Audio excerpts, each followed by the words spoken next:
Masechet Souka, traité Souka, Daf Bet, feuille numéro 2, tout en haut de la page.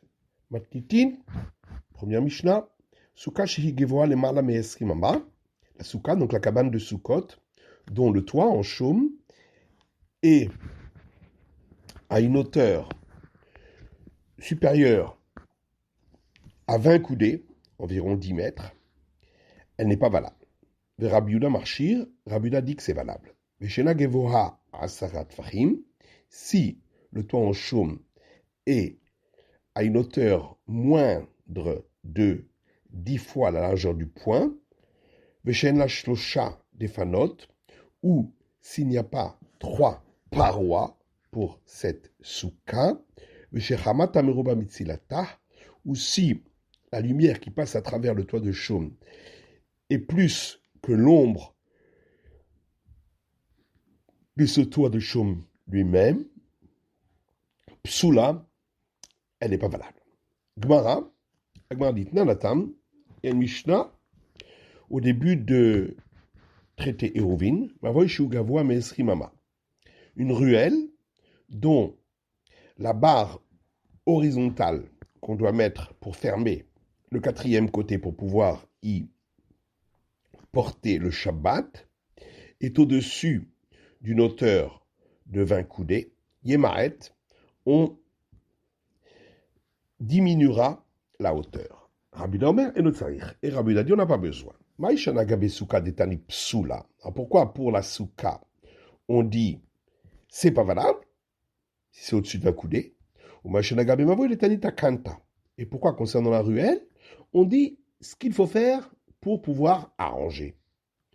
Souka d'Oraïta tani psula. C'est parce que la souka, son obligation est écrite dans la Torah. Donc, la Mishnah est venue dire, dans quel cas, elle n'est pas bonne.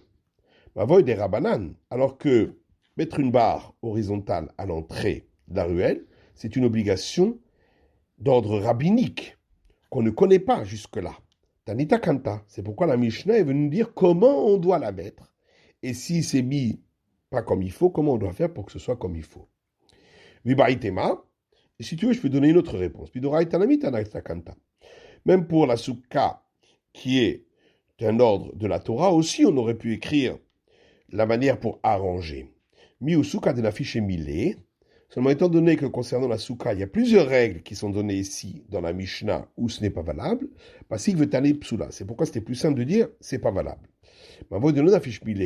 Alors que pour la ruelle, il n'y a une seule règle qui est écrite, c'est si c'est au-dessus de 20 coudées, donc là, c'était facile de dire qu'est-ce qu'il faut faire pour arranger.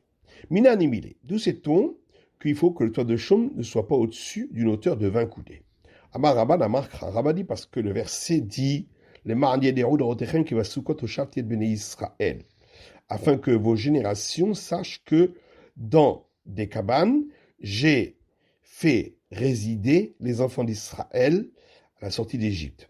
Adasri Mama, Adam Yoder Shudar Besouka. Donc si le toit de chaume est jusqu'à une hauteur de 20 coudées, l'homme sait qu'il est dans une souka. Le Malama Adasri Mama, mais si c'est au-dessus de cette hauteur de 20 coudées, En Adam Yoder Shudar Besouka, l'homme ne sait pas qu'il est dans une souka, Mishum de lo Shalta Be'ina, parce que c'est au-dessus de son champ de vision. Et c'est pourquoi c'est pas valable.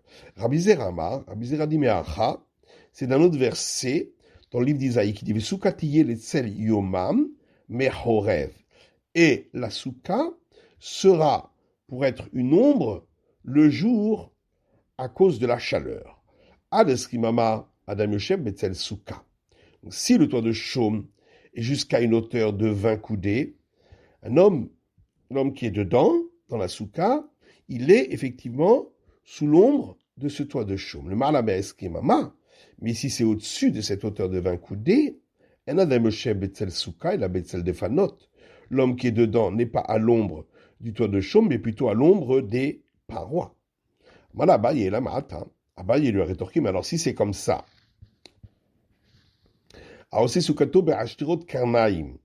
celui qui fait sa souka dans un endroit appelé Ashtirot Karnaim, qui se trouve dans une vallée encaissée. Chinami de la Vesouka, est-ce qu'on va dire effectivement que c'est pas une souka, parce qu'il n'est pas à l'ombre du toit de chaume, mais à l'ombre des parois des montagnes? Il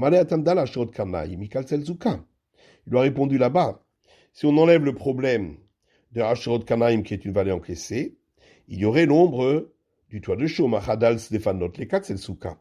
Alors qu'ici, si on enlève les parois, on n'est toujours pas sous l'ombre du toit de chaume. Rava Amamecha. Rava dit, on apprend de ce verset qui dit, Basukot teshu shivat yamim, dans les soukot vous résiderez 7 jours. Amra Torah kol shivat yamim tse midirat kevar veshev midirat ararai. La Torah a dit, pendant tous les 7 jours, tu sortiras de ta maison fixe pour résider dans une maison temporaire. Jusqu'à une hauteur de 20 coudées pour le toit, l'homme fait cette habitation, une habitation temporaire, qui n'est pas résistante. Le malames qui mama. Mais si c'est au-dessus de 20 coudées, dans ce cas-là, c'est plus une résidence temporaire et la dirat keva. Il doit le faire de manière fixe et résistante. Et c'est pourquoi c'est pas valable.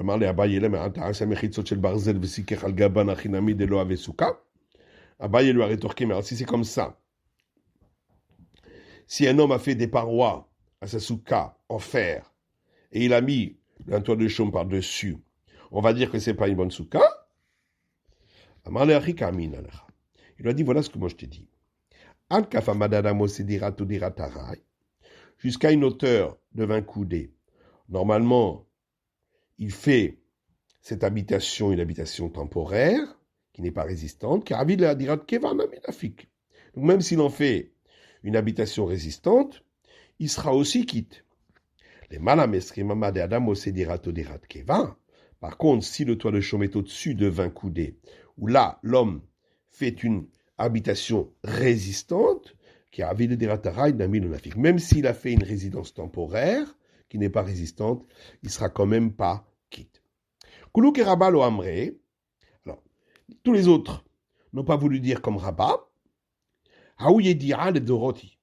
parce que quand le verset a parlé de savoir, d'avoir la connaissance, c'est pas d'avoir connaissance qu'on est dans la soukha, mais d'avoir la connaissance pour les générations futures que l'Éternel nous a fait résider dans des soukot, dans des soukhat à la sortie d'Égypte.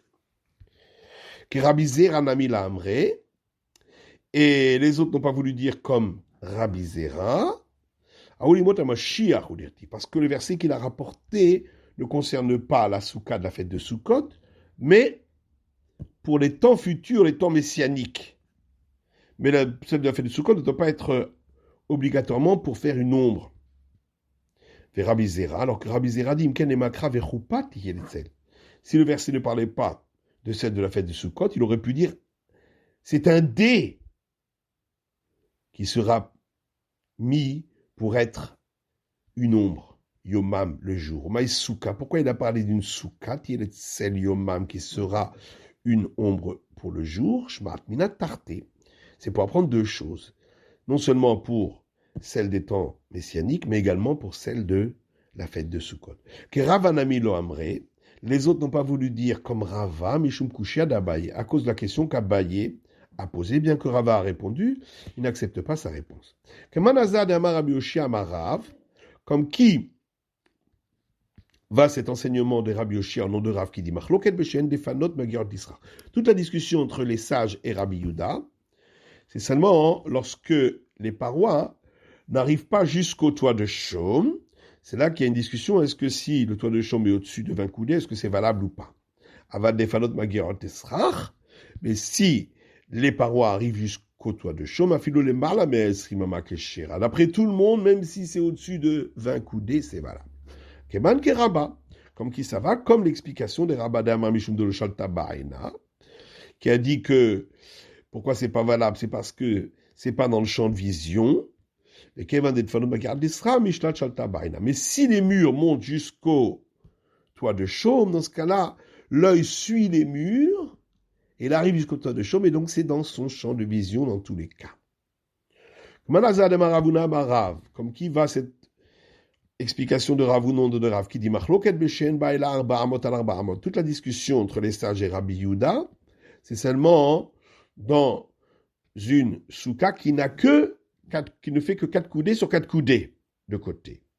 Mais si elle fait plus que 4 coudées sur 4 coudées, même si le toit de chaume est au-dessus de la hauteur de 20 coudées, c'est quand même valable.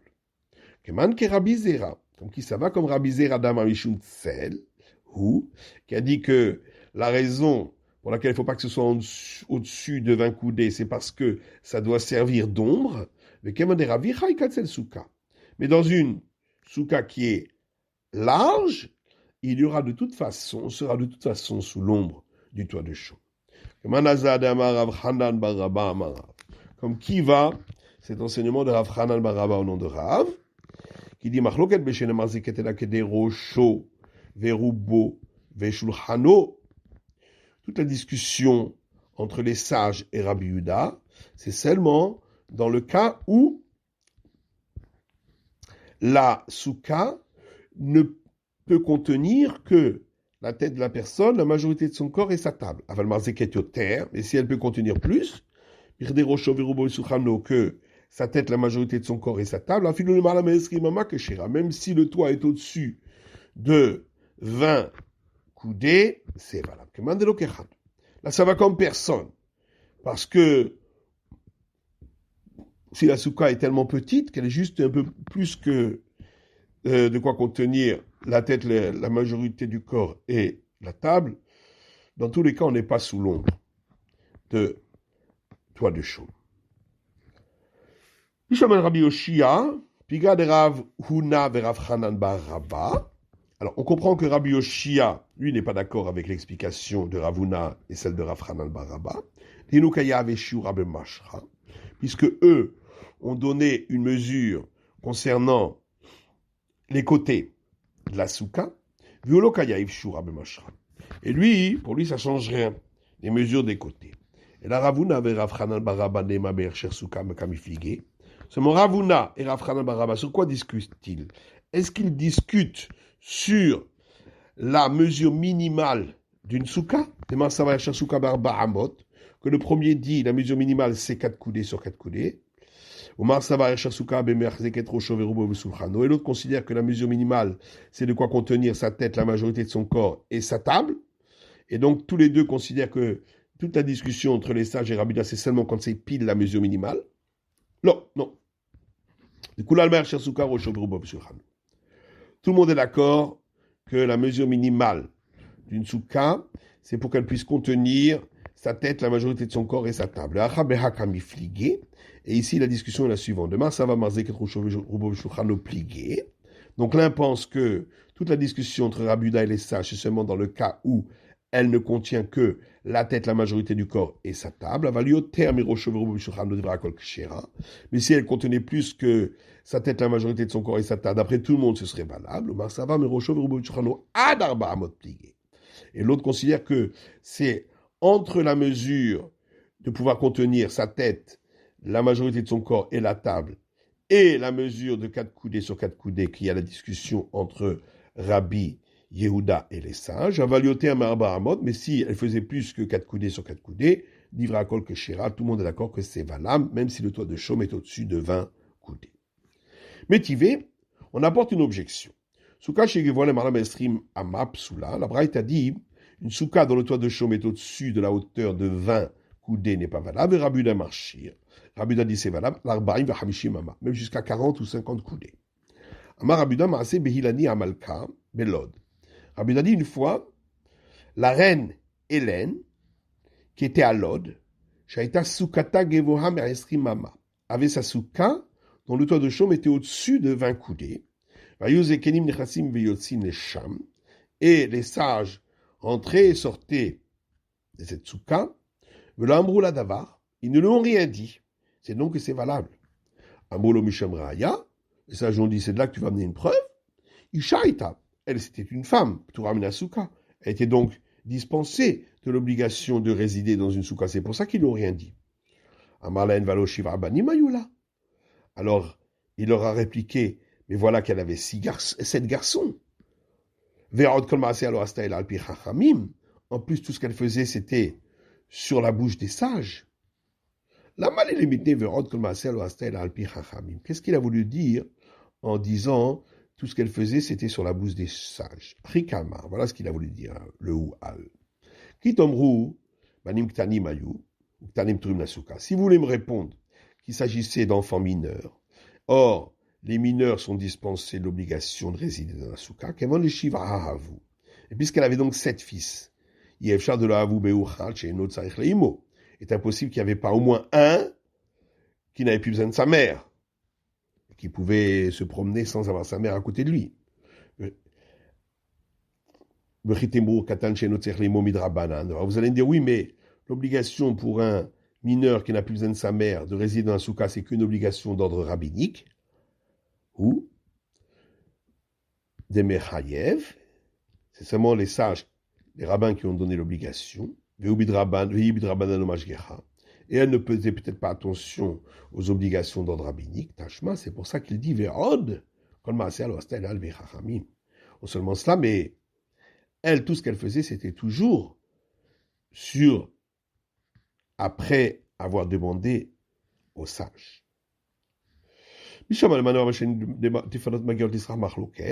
Alors, d'après celui qui dit que toute la discussion entre les sages et Rabbi Yehuda, c'est seulement lorsque les parois n'arrivent pas jusqu'au toit de chaume.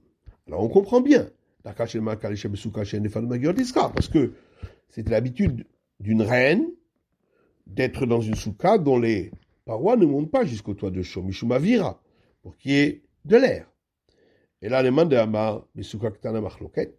Par contre, d'après celui qui dit que toute la discussion, c'est quand c'est une petite soukha, hein, donc ça veut dire soit une soukha de 4/4, soit une soukha qui ne contient que la tête, la majorité du corps et la table. Est-ce que c'est l'habitude pour une reine d'être dans une petite soukha? Alors Rabba bar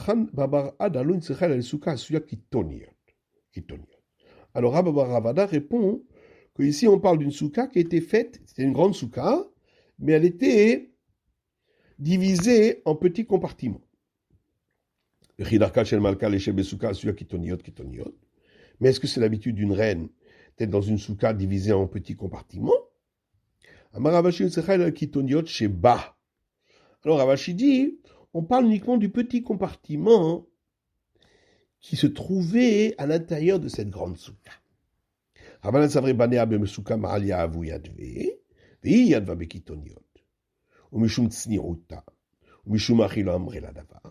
Les sages disent que ses fils, eux, étaient dans la grande soukha. Et donc, il n'y avait pas de problème. C'est elle qui était dans le petit compartiment, par discrétion, et c'est pourquoi les sages ne lui ont rien dit, parce qu'elle est dispensée de l'obligation de soukha. Alors que Rabuda pense que ses fils aussi étaient avec elle, et malgré tout, les sages ne lui ont rien dit, c'est donc que ça ne posait pas de problème, c'est ça la preuve de Rabbi Yehuda. C'est la fin de l'étude du Daf Bet de la feuille numéro 2.